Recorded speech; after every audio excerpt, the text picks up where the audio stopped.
Amateurs d'art, bienvenue! Aujourd'hui, nous allons voir comment le bijou Art Nouveau conjugue avec maestria, beauté et monstruosité.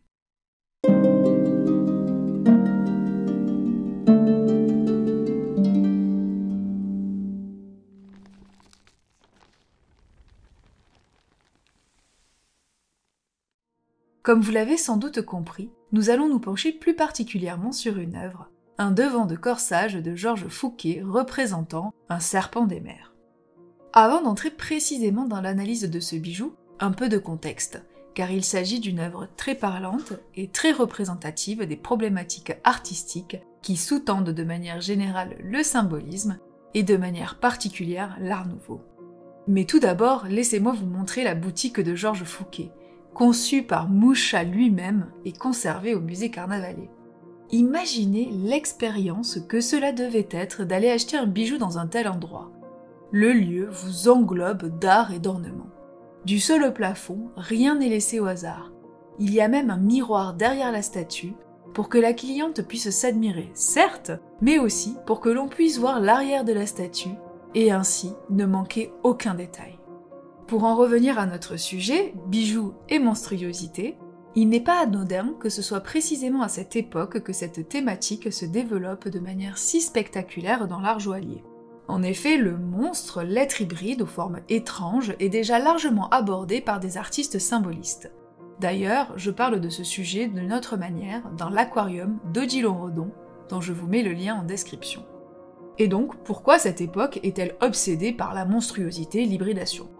Avant d'aller plus loin dans notre explication de l'attrait de cette fin de siècle pour ces thématiques artistiques particulières, il faut que vous ayez bien en tête que les idées que je vais vous exposer, qui peuvent vous sembler presque banales aujourd'hui, étaient, à cette époque, véritablement révolutionnaires. Elles étaient aussi le témoignage de l'esprit scientifique, qui éclairait alors le monde et l'humanité de ses lumières. Et donc, pour en revenir à notre affaire, tout commence avec la théorie de l'évolution des espèces. Charles Darwin la publie en 1859 et c'est un véritable choc intellectuel. Cette théorie rompt avec une conception ancienne, héritée de la Bible entre autres, dans laquelle l'homme se place au-dessus des autres règnes du vivant.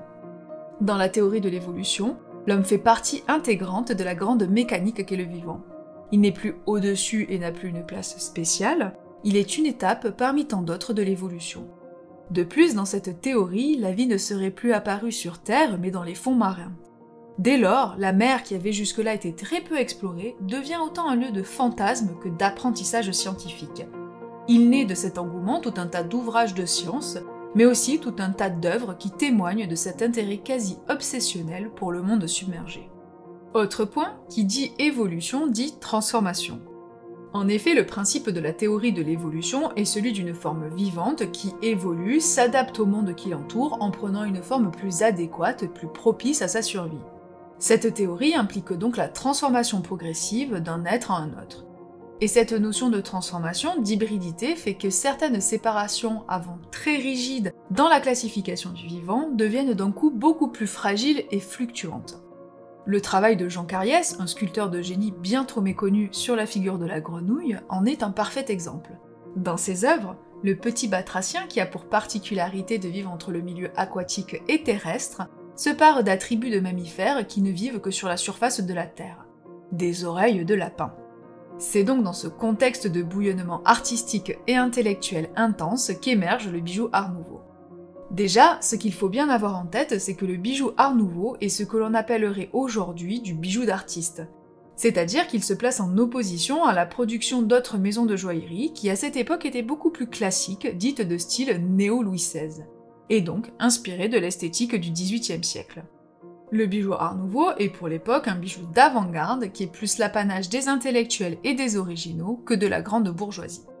Regardons maintenant l'œuvre de plus près. Déjà, ce qu'il faut prendre en compte, c'est sa taille. Elle fait 18 cm de hauteur pour 12,5 cm de largeur. C'est un devant de corsage imposant qui devait habiter le buste de sa porteuse de manière spectaculaire. Il se compose de deux parties, la sculpture du serpent et des ornements ovoïdes qui évoquent des coraux.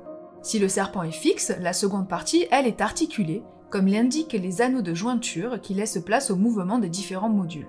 Ce qui veut dire que la partie basse du devant de corsage bougeait en fonction des mouvements de sa porteuse. L'art du bijou et plus généralement de la parure se pense toujours en fonction du port, c'est-à-dire où est-ce qu'il va être mis sur le corps et comment est-ce qu'il va interagir avec celui-ci. Ici, nous imaginons très bien le reflet des lumières sur la nacre des perles et les émeraudes, sublimant ainsi l'effet général de la pièce. Maintenant, regardons de plus près le serpent. Déjà, ce qui est criant, c'est qu'il s'agit d'une représentation issue de l'imaginaire asiatique du dragon. L'art japonais est l'une des principales sources d'inspiration de l'art nouveau. Mais ce qui est particulièrement intéressant ici est que ce serpent est un dragon hybride. En effet, la forme de sa queue et les excroissances autour de sa tête ressemblent aux nageoires de certains poissons et ne font pas partie de la représentation traditionnelle de ces dragons. Ce répertoire formel a donc été ajouté par Georges Fouquet lui-même qui, à travers cet ajout, ne produit pas une pâle copie, mais produit un bijou au caractère unique. Comme beaucoup de bijoux Art Nouveau, cette pièce est émaillée et se place dans la colorimétrie dominante de cette époque. Si l'on regarde quelques autres pièces, on s'aperçoit que cette gamme de couleurs dans les verres était très répandue. Elle n'est pas sans rappeler la couleur qui régnait dans certains aquariums qui étaient à l'époque un lien privilégié entre les regardeurs et la mer. En effet, ces petites boîtes de verre donnaient un véritable aperçu sur Terre des fonds marins. On voit donc que ce bijou n'est pas simplement un bel objet. Non, il porte en lui le résumé visuel de certaines obsessions d'une époque. En cela, il est particulièrement intéressant. Il est aussi le témoin d'un temps où les arts décoratifs n'étaient pas considérés comme une sous-production artistico-mécanique tournée vers l'industrie, mais comme une production artistique porteuse d'un sens profond qui jouait un rôle moteur. Ce que je trouve passionnant dans cette époque est le rôle du beau. L'art moderne n'aura de cesse de remettre en cause cette fameuse notion de beau, comme si l'art qui cherchait à séduire était trompeur. Mais est-ce le cas? Le beau est-il un crime? Ou une porte d'entrée vers un discours plus vaste et profond? Je vais m'arrêter là pour aujourd'hui. J'espère que vous avez passé un agréable moment en ma compagnie. Si c'est le cas, n'hésitez pas à partager, liker, commenter la vidéo, ça m'aide à gagner en visibilité. Dans tous les cas, prenez soin de vous, et à bientôt!